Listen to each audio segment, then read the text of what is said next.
What is happening? J Gamer Dude here, and I'm going to be doing a bit of sort of digging and researching right in front of you while I'm recording this video pretty much. But effectively, a lot of PS4 owners have not upgraded to PS5. So let's actually look at the numbers surrounding this, because you might be wondering, well, what do the numbers look like? What has been reported from Sony's financials and things like that? So, to provide some context, currently, PS5 has shipped 59.3 million consoles. 59.3. Considering that the PS5 released on November 19th, 2020, as per this Wikipedia article.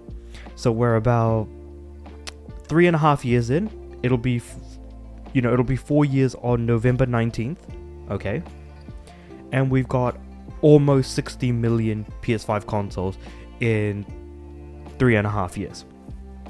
And Sony did say we are now in the second half of the console generation, and yet PSN as a whole has 118 million monthly active users. So every month we're roughly looking at around 118 million players, 59 million of which are on PS5, leaving us with a 59 million who are not playing on PS5. And this could be on PS4, it can be on PS3, it could be on Vita, but I think that PS3 and Vita are significantly smaller numbers.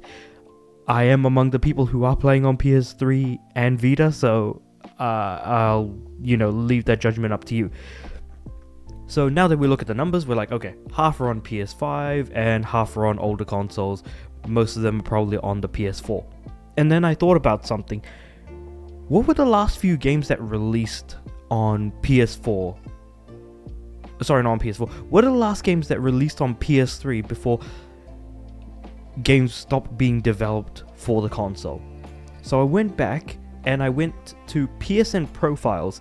Now, PSN Profiles is a database of all games that have trophies in them, from PS3 to PS4, PS5, PS Vita, PSVR, PSVR 2, you name it, it's there.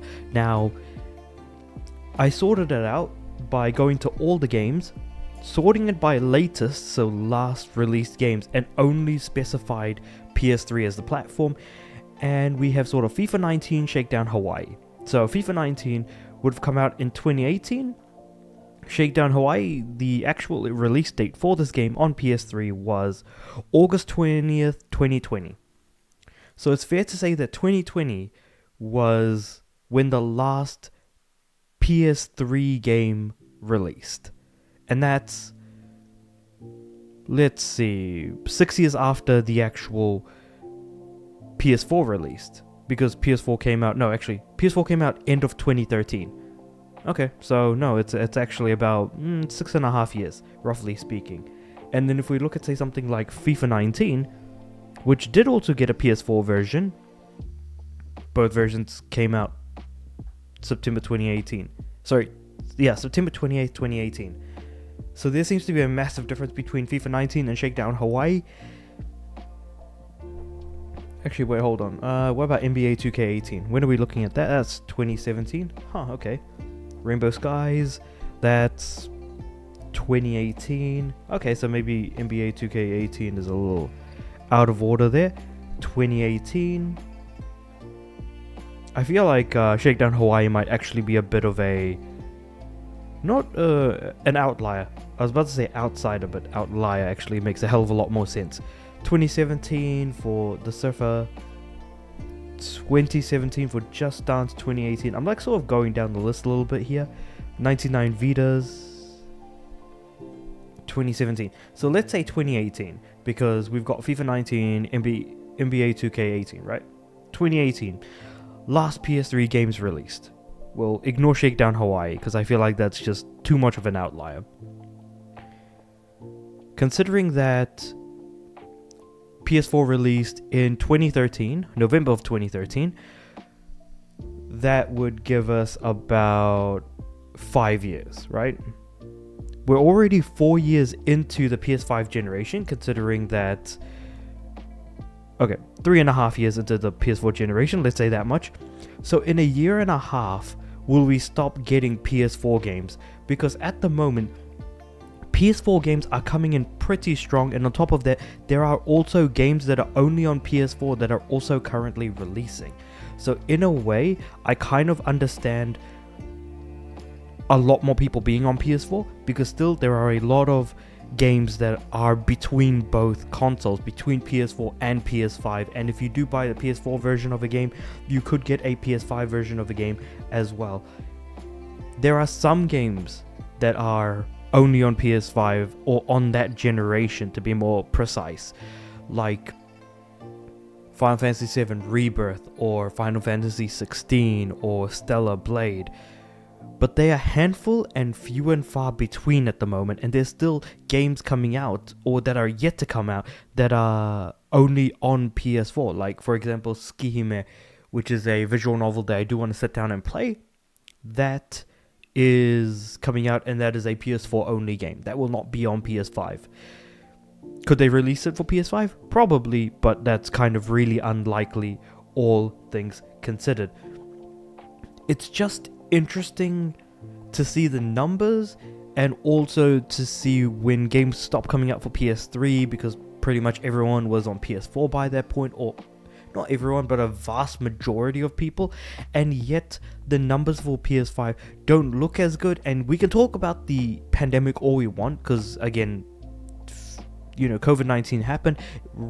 In the middle of the pandemic, we did get the PS5 releasing, and it does have far stronger numbers than Xbox, that's for sure, because I think Xbox is only sitting at around just under 30 million, and yet PlayStation 5 is about to hit 60 million. So with that being said, it looks way worse for Xbox than it does PlayStation, but even then, people aren't actually feeling all that incentivized to move to the next generation all that much. Is there something that they, like, if there's something that they aren't getting in the current generation, they could probably find, because there are still so many games, a rich library, and a bunch of other things like that.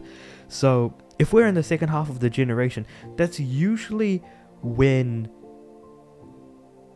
sales generally tend to slow down. They don't actually speed up.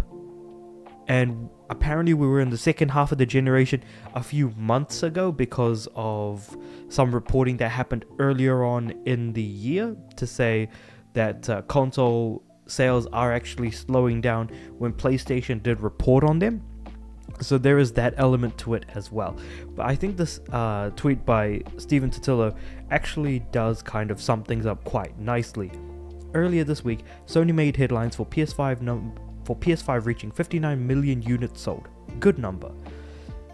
Sony says PS5 is in the second half of its life cycle. Okay. Sony also said PlayStation has 118 million monthly active users, half still on PS4. Get that. Half of PlayStation players aren't on current gen, and I absolutely understand not being on PS5. It does make sense to me. I do get it, because majority of the games I'm playing are on PS4. Majority of the games I'm playing are also on PS3. There were a lot of cross-generation games between PS3 and PS4, but the cross-generation pollination that is happening among the PS4 and PS5 games is so ridiculously longer, and the sheer number of games across both platforms cannot be understated. So I feel like a lot of people are not going to be incentivized to move anytime soon. We'll just have to revisit the topic in a year and a half to see if things actually change. So like November of next year, or rather November 2025, maybe a lot of people will move over, because that's when GTA 6 releases. But who knows? Because keeping in mind, the hardcore is a lot less in, or a lot lower in number than casual to play video games. I feel like it is certainly worth, if nothing else, at least pointing that much out. So let me know what you guys think about all of this information. What do you think? Do you think that the PS5 doesn't necessarily need to sell any more to really be successful? Or do you think that there will always be that sort of, that 50-50 split will always be there, that half of PlayStation's monthly active users aren't gonna be in the current generation by next year. I feel like it might not actually be 50-50, but it'll be interesting to see just what the percentage of people who are not on current gen are going to be. I would be genuinely fascinated to see what those numbers look like, and I thought that this was an interesting topic to talk about, while bringing in some small facts like what PlayStation has reported on in terms of numbers, what we're kind of looking at in terms of what were the last few games that actually did come out on the PS3, and how that then transferred into the PS4 generation, and what does that now look like from the PS4 going into the PS5. Just an interesting thought I kind of wanted to expound upon in like a little video. But with all that said and done, let me know what you guys think about all that in the comments below. Like the video if you liked it, subscribe to the channel. I'm aiming for 200 subs by the end of the year, and with all that said and done, I do upload every day, so I'll see you guys tomorrow.